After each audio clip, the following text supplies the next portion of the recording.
खूनी कुआं। सीमा गर्मियों की छुट्टियों में अपनी नानी के गांव आई थी। सीमा नानी के घर पहुंचने के बाद अपनी नानी के पैर छूती है और उनसे आशीर्वाद लेती है। तभी उसकी नानी उससे कहती है, इतनी बड़ी हो गई मेरी सीमा, चल जल्दी से हाथ मुंह धो ले, मैं तेरे लिए खाना लगा देती हूँ। भूख लगी होगी ना? हाँ नानी, भूख तो लग रही है मुझे, आपके हाथ के बने हुए पीले दाल और चावल खाने की। कितना टाइम हो गया है मुझे आपके हाथ का बना हुआ दाल चावल खाए हुए। तू तो नौकरी में व्यस्त थी, तो तुझे कहाँ से टाइम मिलेगा अपनी नानी के लिए?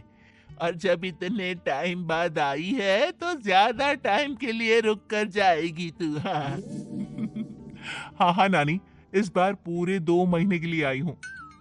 सीमा की नानी अंदर जाकर उसके लिए खाना बनाने लगती है। सीमा कमरे में अकेली होती है, तभी उसे किसी औरत के रोने की आवाज सुनाई देती है। वो कभी खिड़की से बाहर झांकती है तो कभी दरवाजे से बाहर झांकती है। उसे समझ में नहीं आ रहा होता है कि आखिर रो कौन रहा है। तभी नानी खाना लेकर आ जाती है। वो अपनी नानी से कहती है, नानी, कोई औरत रो रही है क्या? मैं जब से यहाँ आई हूँ तब से मुझे यहाँ किसी औरत की रोने की आवाज आ रही है। हे भगवान, कहीं ये वही तो नहीं? बोलो ना नानी। अरे कोई नहीं रो रहा, ये तेरे मन का वहम है। और तू ना अब खाना खा ले, ज्यादा यहाँ वहाँ की बातों में ध्यान मत दिया कर। जल्दी से खाना खा और फिर मेरे साथ आ जा मेरे कमरे में, दोनों बैठकर खूब सारी बातें करेंगे। ऐसे ही अगले दिन सीमा अपनी नानी के साथ गांव की बाजार जा रही होती है। उसी रास्ते में फिर से किसी औरत के रोने की आवाज आती है। वो अपनी नानी से कहती है, अरे नानी, क्या सच में तुम्हें अभी भी किसी औरत के रोने की आवाज नहीं सुनाई दे रही? मुझे किसी औरत की बहुत बुरी तरीके से रोने और चीखने की आवाजें आ रही है।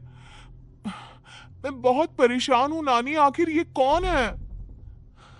मुझे लगता है कि सीमा को शहर भेज देना चाहिए, यहाँ रहना उसके लिए ठीक नहीं। नानी बोलो ना, आप चुप क्यों हो जाती हो? सीमा, तू घर चल, मुझे तुझसे बहुत जरूरी बात करनी है। नानी सीमा को घर ले आती है और सीमा से कहती है, सीमा, कल सुबह तू शहर वापस चली जाएगी। अरे अचानक? आखिर क्या बात है नानी, आप मुझे ऐसे जाने को क्यों कह रही हो? मैं बस जो कह रही हूँ उस पर ध्यान दे। तू कल सुबह यहाँ से चली जाएगी, और ये बात मैं कोई मजाक में नहीं बोल रही। तू कल जाएगी तो मतलब जाएगी। अरे नानी, चली जाऊंगी मैं, ठीक है, पर आखिर बात क्या है ये तो बता दो। मम्मी से कोई बात हुई है या फिर मुझसे कोई गलती हुई है जो तुम मुझे अचानक से जाने के लिए बोल रही हो? देख सीमा, रात बहुत हो चुकी है और मुझे इस बारे में कोई बात नहीं करनी। चल, अब चल के मेरे साथ सो जा। सुबह की बस पकड़कर तुझे शहर भी तो जाना है। सीमा को अपनी नानी का ऐसा व्यवहार देखकर बहुत ही अजीब लगता है। उसे कुछ समझ में नहीं आ रहा होता है कि आखिर उसकी नानी उसे अचानक से गांव छोड़कर जाने के लिए क्यों कह रही है। ये सारी बातें सोचते सोचते सीमा की आंख लग जाती है और वो अपनी नानी के साथ सो जाती है।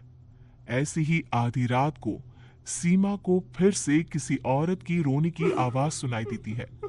वो उस औरत की आवाज सुनकर बार बार करवटें बदल रही होती है और तभी उसे सपने में भी एक अजीब सी औरत की परछाई दिखाई देती है, जो इतना चीख चीख कर रो रही होती है कि सीमा डरकर उठ जाती है। वो पूरे पसीने पसीने हो रही होती है। वो अपने आसपास देखती है तो घर में बिल्कुल शांति का माहौल होता है। सीमा घबरा जाती है। वो अपनी नानी को जगाने की कोशिश करती है मगर उसकी नानी नहीं जगती। सीमा को फिर से उस औरत की रोने की आवाज सुनाई देती है। आखिरकार सीमा अपने आप को रोक नहीं पाती और वो घर का दरवाजा खोलकर बाहर निकलती है। आखिर ये माजरा क्या है? आज तो मैं पता करके रहूंगी। अब आवाज का पीछा करती हुई सीमा आधी रात को गांव की चौपाल के पास बने कुएं के पास पहुंच जाती है, जहां कुएं की चारों ओर बेड़ियां लगी होती है। उन बेड़ियों में लगे हुए ताले के साथ एक लाल रंग का कपड़ा और माता रानी का कलावा बंधा होता है। उस कुएं में से सीमा को किसी के रोने की आवाज आती है। सीमा परेशान हो जाती है। इस कुएं में कौन है? कौन है यहाँ?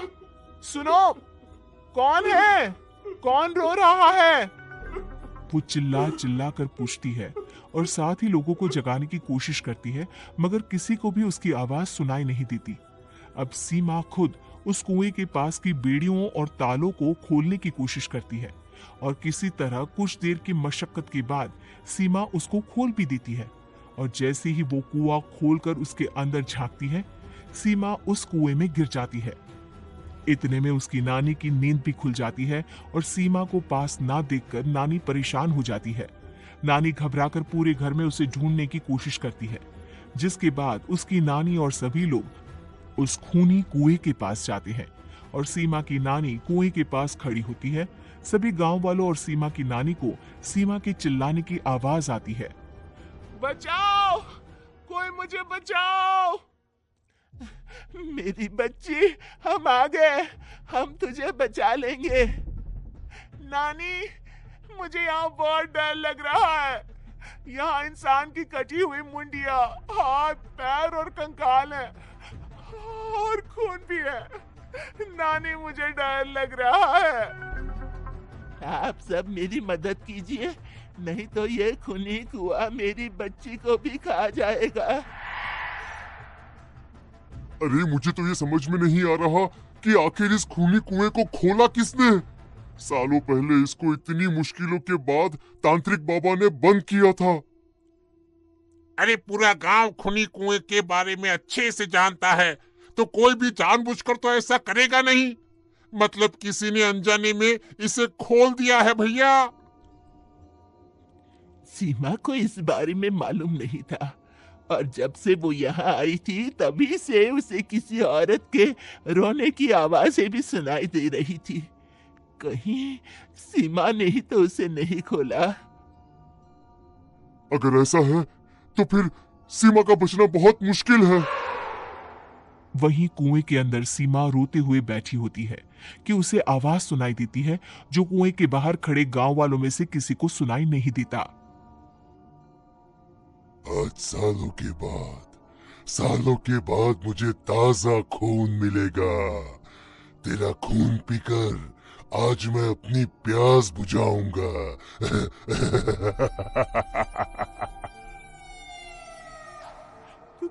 कौन है? कौन है? मत मारो प्लीज, मुझे जाने दो प्लीज। मैंने किसी का क्या बिगाड़ा है? वो तुझे मरने के बाद पता चल ही जाएगा। जितने में गांव वाले और सीमा की नानी कुछ सोच पाते, उतने में उन्हें सीमा के चिल्लाने की आवाज आती है और अगले ही पल सब शांत हो जाता है। क्या हुआ? सीमा, मेरी बेटी। माफ करना बहन, लेकिन अब सीमा वापस नहीं आएगी। हमें एक बार फिर से कुएं को बंद करना होगा। गांव वाले तभी तांत्रिक को बुलाकर लाते हैं। एक बार फिर अपनी शक्ति से तांत्रिक बाबा उस कुएं को हमेशा हमेशा के लिए बंद कर देते हैं और वहां एक बोर्ड लगा दिया जाता है कि यहां आना मना है।